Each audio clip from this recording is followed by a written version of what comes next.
Hello everyone! Welcome back to my channel. Today I'm doing a fun video. I'm doing another review for you guys, and this one's really cool because it's a brand new foundation that NYX has just come out with. It's called the NYX Total Control Drop Foundation, and it comes in a little glass bottle. It has 0.43 ounces in it, which is a little bit less than your typical foundation, but I really like the size. Since it comes in this small little packaging, it's so easy to travel with and just throw in my makeup bag and it won't take up too much space, which I personally really like. And then it comes with this little dropper, which is how you get the foundation out.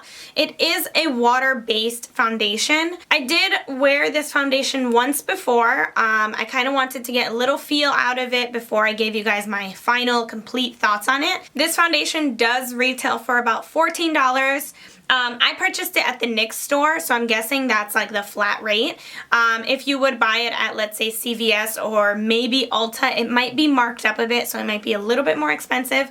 But from the actual NYX store, it was $14. Before we continue with the rest of the video, please just go ahead and click the subscribe button right now because you guys know I appreciate that so much. But other than that, let's just go ahead and jump right into this foundation review.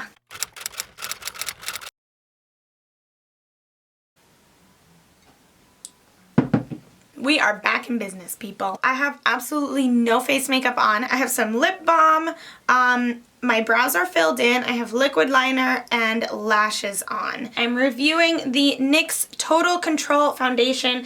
This is a new foundation that they just came out with. So I did get two shades because I wasn't sure about the color match. And you know, every time you go into a store and you color match in the mirror and you're like, oh, that's a perfect color for me. And then you go home and you're like, this totally does not match my skin. So the two colors that I got are 07 and 09, but the one that matches my skin is 09. It's 09 medium olive. So when I purchased this foundation, the woman working at the store told me do not use a beauty blender or a makeup sponge to apply this because it is water-based. So if I were to put this in a beauty blender, the beauty blender would literally just absorb all of the foundation and pretty much none of it would go on my skin. I am going to be using my Sigma flat kabuki brush. This is one of my favorite foundation brushes. What I like to do is I like to just open this up, make sure there are some drops in there, so I squeeze it, and then I go ahead and just sort of like dot it on my skin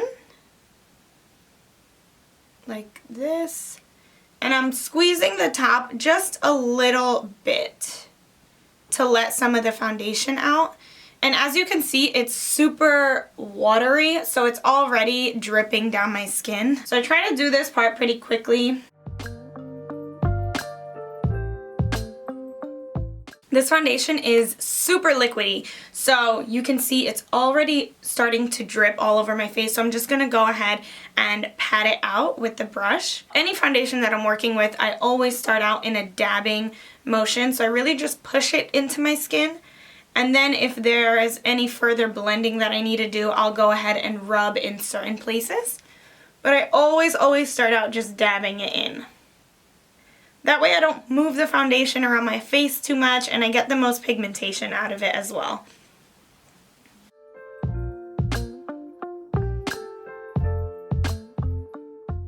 So it's completely blended in and I find the coverage to be pretty good.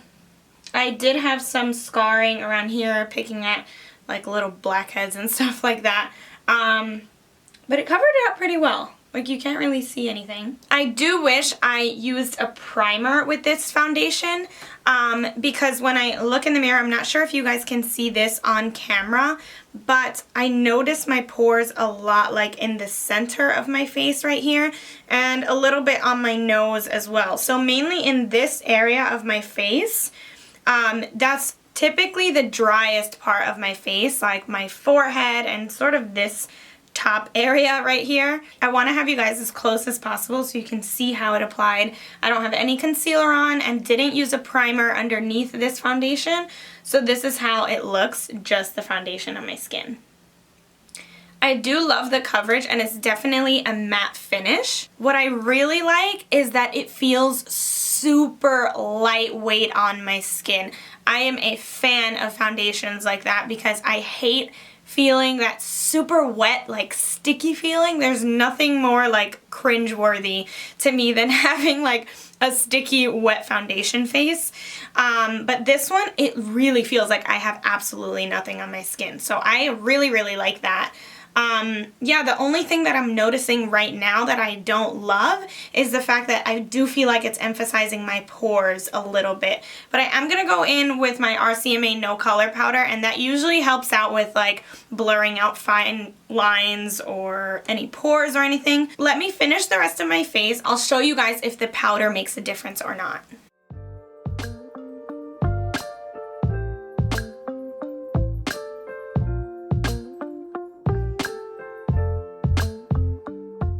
Okay guys, so I did finish my entire face. I threw a little lip liner and lip gloss on, and I did blush, bronzer, highlight, and concealer and everything. So because this foundation is pretty matte, it's like very matte, I typically wouldn't go in with a setting powder, but for the purpose of this video and this review, I'm gonna just set under my eyes just to see what effect that has. So as always, I'm using my RCMA No Color Powder. You guys know I'm obsessed with this stuff because I do feel like anytime my pores or fine lines are showing a little bit too much, I pop some of this on and it like blurs everything out. So let's see how it does here. Place it on my under eyes.